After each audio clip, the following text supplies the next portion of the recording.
बिस्मिल्लाहिर्रहमानिर्रहीम। अस्सलामुअलैकुम अज़ीज़ दोस्तों, उम्मीद करता हूँ आप सब खैरियत से होंगे।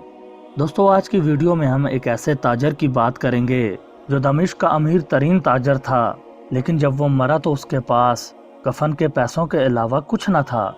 उसका माल कहाँ गया, वो कैसे इतना गरीब हो गया, ये जानने के लिए वीडियो को आखिर तक देखें।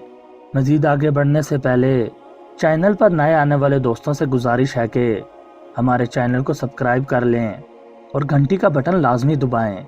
नीज़ हमारी हौसला अफजाई के लिए वीडियो को लाइक ज़रूर कर दिया करें। चलिए शुरू करते हैं आज की ये खूबसूरत वीडियो। अहले दमिश्क में से एक शख्स था जिसका नाम अबू अब्दुर्रब था। वो तजारत किया करता था और वो पूरे दमिश्क में सबसे ज़्यादा मालदार था। एक मर्तबा वो सफ़र पर निकला तो उसे एक नहर के किनारे किसी चरागाह में रात हो गई। चुनाचे उसने वहीं पड़ाव डाल दिया। उसे चरागाह की एक जानिब से एक आवाज़ सुनाई दी कि कोई कसरत से अल्लाह की तारीफ कर रहा है।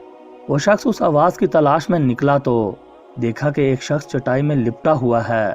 उसने उस शख्स को सलाम किया और उससे पूछा कि तुम कौन हो? तो उस शख्स ने कहा, एक मुसलमान हूँ। उस दमिश्की ने उससे पूछा, यह क्या हालत बना रखी है? तो उसने जवाब दिया, ये नेमत है जिसका शुक्र अदा करना मुझ पर वाजिब है। दमिश्की ने कहा, तुम चटाई में लेटे हुए हो, ये कौन सी नेमत है? उसने कहा, अल्लाह ताला ने मुझे पैदा फरमाया तो मेरी तख्लीक को अच्छा किया और मेरी पैदाइश और परवरिश को इस्लाम में रखा और मेरे अज़ा को तंदुरुस्त किया और जिन चीज़ों का जिक्र मुझे नापसंद है उन्हें छुपाया। इससे बढ़कर नेमत में कौन होगा? वो दमिश्की कहता है कि मैंने उससे कहा, अल्लाह आप पर रहम फरमाए, क्या आप मेरे साथ चलना पसंद फरमाएंगे? हम यहीं आपके बराबर नहर के किनारे ठहरे हुए हैं। उस शख्स ने कहा, वो क्यों? मैंने कहा, इसलिए कि आप कुछ खाना वगैरह खा लें और हम आपकी खिदमत में कुछ ऐसी चीज़ें पेश करें जो आपको चटाई में लेटने से बेनियाज कर दें। उसने कहा, मुझे उन चीज़ों की हाजत नहीं।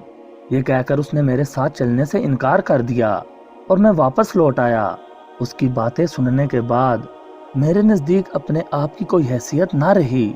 मैंने अपने दिल में कहा, मैंने दमिश्क में अपने से ज़्यादा मालदार कोई नहीं देखा, फिर भी मैं मज़ीद की तलाश में हूँ। फिर मैंने बारगाह खुदावंदी में अर्ज़ की, ए अल्लाह, मैं तेरी बारगाह में अपने इस हाल से तौबा करता हूँ। यूँ मैंने तौबा कर ली और किसी को कानो कान खबर न हुई। जब सुबह हुई तो लोगों ने सफ़र की तैयारी शुरू की और मेरी सवारी मेरे पास ले आए तो मैंने ये सोचकर उसका रुख दमिश्क की जानिब फेर दिया कि अगर मैं दोबारा तजारत में मसरूफ़ हो गया तो मैं तौबा में सच्चा नहीं। मेरी कौम ने इस तब्दीली की वजह पूछी तो मैंने उन्हें अपनी तौबा के बारे में बता दिया। उन्होंने मुझे अपने साथ ले जाने के लिए इसरार किया मगर मैंने इनकार कर दिया। दमिश्क पहुँचने के बाद उस शख्स ने अपना माल राह खुदा में सदका कर दिया और इबादत में मसरूफ़ हो गया। जब उसका इंतकाल हुआ तो उसके पास कफन की कीमत के अलावा कुछ ना था।